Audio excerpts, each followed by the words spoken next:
السلام علیکم کلاس 5، کیسے ہیں آپ لوگ؟ آج ہمارا اردو کا لیکچر نمبر 3 ہے، صفحہ نمبر 12 پر ہمارا چیپٹر ہے بوائے اسکاؤٹس اور گرلز گائیڈ۔ آج ہم بوائے اسکاؤٹس اور گرلز گائیڈ کے بارے میں پڑھیں گے۔ علی اپنی باجی کو بہت غور سے دیکھ رہا تھا۔ وہ گرلز گائیڈ میں شامل ہیں اور اپنا یونیفارم پہن کر اسکول جانے کے لیے تیار ہو رہی تھی۔ دیکھتے ہی دیکھتے علی ایک دم کہنے لگا، باجی باجی مجھے بھی گرلز گائیڈ بننا ہے۔ یہ سنتے ہی باجی زور سے ہنس پڑی اور کہنے لگی، ارے میرے منّے سے بھائی، تم گرلز گائیڈ کیسے بن سکتے ہو؟ تم تو لڑکے ہو۔ ہاں، جس طرح لڑکیاں گرلز گائیڈ میں شامل ہو سکتی ہیں، اس طرح لڑکے بوائے اسکاؤٹس میں شامل ہو سکتے ہیں۔ دونوں اپنی اسکول کی پڑھائی کے ساتھ ساتھ ایسی تربیت لے سکتے ہیں جس سے وہ بہت سے بہادری کے کام کر سکیں، خاص طور سے اس وقت جب کوئی حادثہ ہوا ہو، ہنگامی حالت مثلاً جنگ، زلزلہ، سیلاب یا کوئی اور ناگہانی آفت پیش آ جائے۔ ناگہانی آفت کیا ہوتی ہے؟ ایسی کوئی مصیبت جو اچانک سے آ جائے، جس کی ہمیں خبر نہ ہو پہلے سے، جیسے زلزلہ ہو گیا، سیلاب ہو گیا، یا پھر اور بھی کوئی جیسے آگ لگ جانا۔ اس طرح کی جو مصیبتیں ہوتی ہیں ان کو ہم کہتے ہیں ناگہانی آفت۔ اور گرلز گائیڈ اور بوائے اسکاؤٹس جو ہوتے ہیں ان کو اسی لیے یہی ٹریننگ دی جاتی ہے کہ جب کوئی آپ پہ ناگہانی آفت آ جائے تو آپ کو اس سے کس طرح نمٹنا ہے۔ اس تربیت کے دوران لڑکوں اور لڑکیوں کو پاکیزہ زندگی گزارنے، اپنے اور دوسروں کے کام آنے، ہنگامی حالت سے نمٹنے اور ہر قسم کے مشکل حالات کا بہادری سے مقابلہ کرنا سکھایا جاتا ہے۔ چھوٹے چھوٹے کاموں مثلاً سوئی دھاگے کے استعمال سے لے کر چیزوں کی مرمت کرنا، لکڑی سے چیزیں، رسوں کا پل، عارضی اسٹریچر بنانا تک سکھایا جاتا ہے۔ اب ان لوگوں کو کیا کیا چیزیں سکھائی جاتی ہیں؟ مثلاً کہ لڑکیوں کو سوئی دھاگے، لڑکیاں ہوں یا لڑکیاں ہوں، ان کو سوئی دھاگے کے استعمال سے لے کر چیزوں کی مرمت کرنا، مطلب کہ چھوٹی چھوٹی چیزیں جو آپ کی خراب ہو گئی ہیں اس کی خود سے مرمت کرنا، ان کو کیسے ٹھیک کرتے ہیں۔ لکڑی سے چیزیں بنانا، رسوں کا پل، رسوں کا پل کیسے بناتے ہیں؟ جب کوئی ان کو جگہ پار کرنی ہو اور وہاں پہ کوئی راستہ نہ ہو، پھر وہ رسوں سے ایک پل بناتے ہیں اور اس پل سے وہ جگہ راستہ پار کر لیتے ہیں۔ پھر عارضی اسٹریچر بنانا، کہ جب کوئی مریض ہو یا کوئی بیمار ہو یا کسی کو چوٹ لگ جائے اور اس کو کہیں اٹھا کے نہ لے کے جا سکتا ہو، تو عارضی اسٹریچر لکڑی کا بناتے ہیں، لکڑی کے پھٹوں سے، اور اس پہ ڈال کے پھر اس کو لے کے جایا جا سکتا ہے۔ ابتدائی طبی امداد دینا بھی سکھایا جاتا ہے۔ اب ابتدائی طبی امداد کسے کہتے ہیں؟ علی نے حیرانی سے پوچھا۔ علی اب پوچھتا ہے، ابتدائی طبی امداد کسے کہتے ہیں؟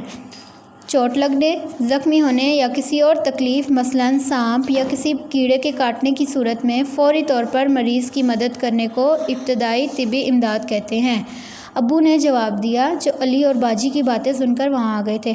اب علی اور باجی آپس میں جب باتیں کر رہے تھے تو ابو بھی وہاں پر آ گئے، اور جب علی نے اپنی باجی سے پوچھا ابتدائی طبی امداد کسے کہتے ہیں، تو ابو نے اس کا سوال سن کے جواب کس نے دیا تھا؟ ابو نے دیا تھا۔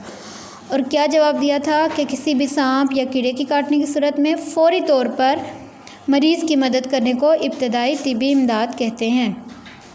ابو نے اٹھ کر کتابوں کی الماری سے ایک کتاب نکالی، اس کا نام تھا اسکاؤٹ تحریک۔ باجی اور علی نے حیرانی سے پوچھا، آپ کے پاس یہ کتاب کہاں سے آئی؟ ابو نے بتایا کہ وہ بھی اپنے اسکول کے زمانے میں اسکاؤٹ رہ چکے ہیں۔ علی نے کتاب کھول کر دیکھنا اور پڑھنا شروع کیا۔ اب وہاں پر یہ تصویریں اس طرح بنی ہوئی تھی۔ بوائے اسکاؤٹس کے جو ہے مونوگرام یہ اس طرح کا ہوتا ہے، اور اس میں لکھا ہوا تھا شاہین اسکاؤٹ 6 سے 11 سال، اسکاؤٹ 11 سے 17 سال، روور اسکاؤٹ 17 سے 25 سال۔ اب یہ ایج لمٹ لکھی ہوئی ہے کہ 6 سے 11 سال کے جو اسکاؤٹس ہوتے ہیں ان کو کیا کہا جاتا ہے؟ شاہین اسکاؤٹ کہا جاتا ہے۔ 11 سے 17 سال کے اسکاؤٹس کو ان کو اسکاؤٹس ہی کہتے ہیں، اور 17 سے 25 سال کے جو نوجوان ہوتے ہیں ان کو روور اسکاؤٹس کہا جاتا ہے۔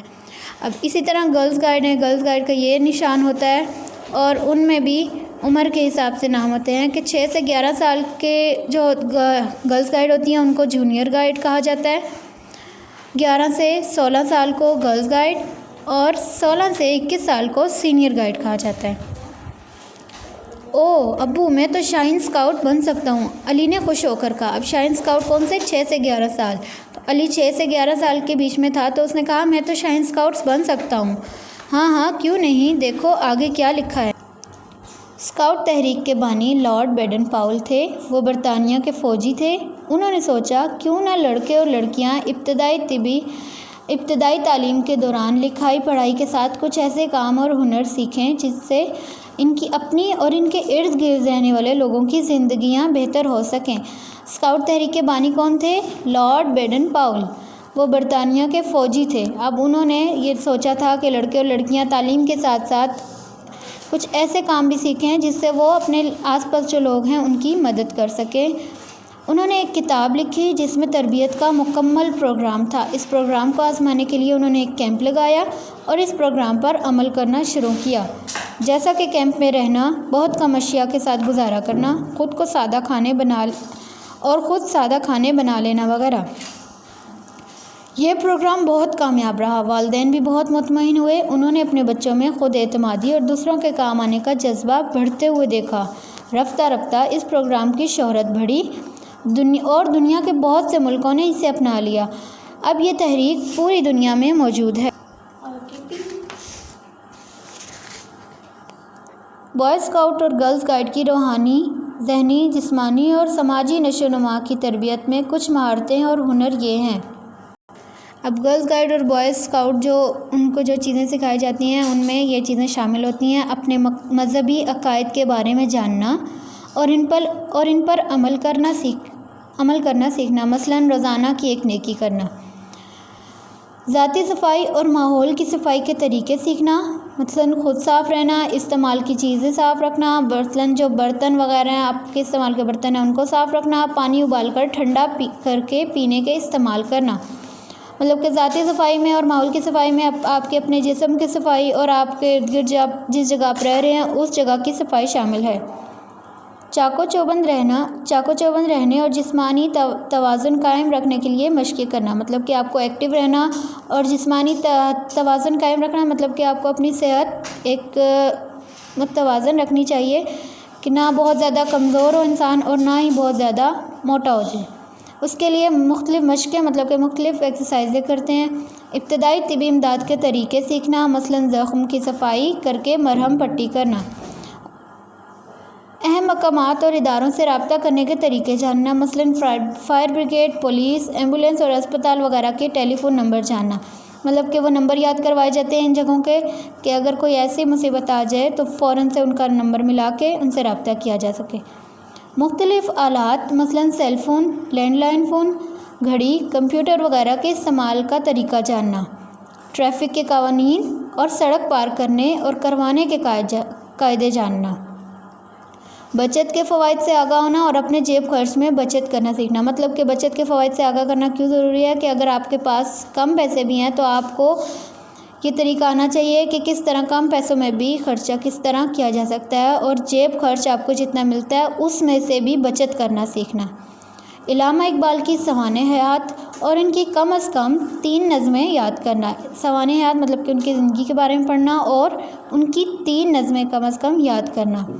ماحول میں موجود پھولوں پودوں سے واقف ہونا، ان کا خیال رکھنا اور ان کے استعمال کے طریقے سیکھنا، مطلب کہ کبھی آپ اگر ایسی جگہ پہ بھی ہیں جہاں پہ یہ چیزیں نہیں موجود تو آپ کو باغبانی آنی چاہیے کہ آپ خود سے وہ چیزیں اگا سکیں۔ اپنے یونٹ اور اسکول میں معاشرتی خدمت کے منصوبوں میں حصہ لینا، جس جگہ آپ کام کر رہے ہیں اگر آپ اسکول میں اسکاؤٹ ہیں یا پھر کسی یونٹ میں ہیں تو آپ کو معاشرتی خدمت، آپ کے ارد گرد جو لوگ ہیں ان کی خدمت کر کے جو منصوبے ہیں ان پر حصہ لینا چاہیے اور لوگوں کی خدمت کرنی چاہیے۔ کھانے بنانے، دسترخوان لگانے سے لے کر گھر کی کچھ چیزوں کی خود مرمت کرنا سیکھیں، مطلب کہ کھانا خود سے بنانا آنا چاہیے اور دسترخوان بھی لگانا آنا چاہیے اور گھر کی کچھ چیزوں کی مطلب کہ چھوٹی موٹی جو چیز خراب ہو جاتی ہے اس کی مرمت کرنا خود آنا چاہیے۔ یہ سب چیزیں بوائے اسکاؤٹس اور گرلز گائیڈ کو سکھائی جاتی ہیں۔ بوائے اسکاؤٹ اور گرلز گائیڈ کا وعدہ۔ اب جب کوئی بوائے اسکاؤٹ یا گرلز گائیڈ بنتا ہے تو وہ سب سے پہلے یہ عہد لیتا ہے: میں وعدہ کرتا یا کرتی ہوں کہ اللہ اور رسول صلی اللہ علیہ وسلم کا کہا مانوں گا گی، سچا پاکستانی بنوں گا اور سب کے کام آؤں گا۔ علی پڑھتے پڑھتے تھک گیا لیکن اس کا شوق اور بڑھ گیا تھا۔ کتاب بند کر کے اس نے کہا، ابو یہ سب خوبیاں تو ہم میں بھی ہونی چاہیے، اب تو میں نے پکا ارادہ کر لیا ہے، میں بھی اسکاؤٹ تحریک کا حصہ بنوں گا۔ ابو اور باجی نے خوش ہو کر کہا انشاءاللہ۔ اس کے علاوہ یہ بھی دیکھ لیں آپ، جیسے پاکستان میں اس وقت 10 اسکاؤٹس ایسوسی ایشن کام کر رہی ہیں، جن میں چاروں صوبوں کے علاوہ PIA ریلوے اسلام آباد، PIA ریلوے اسلام آباد، آزاد جموں کشمیر، گلگت بلتستان اور فاٹا کی ایسوسی ایشنز بھی شامل ہیں۔ کتنی اسکاؤٹ ایسوسی ایشنز ہیں؟ 10 ہیں جو پاکستان میں اس وقت کام کر رہی ہیں۔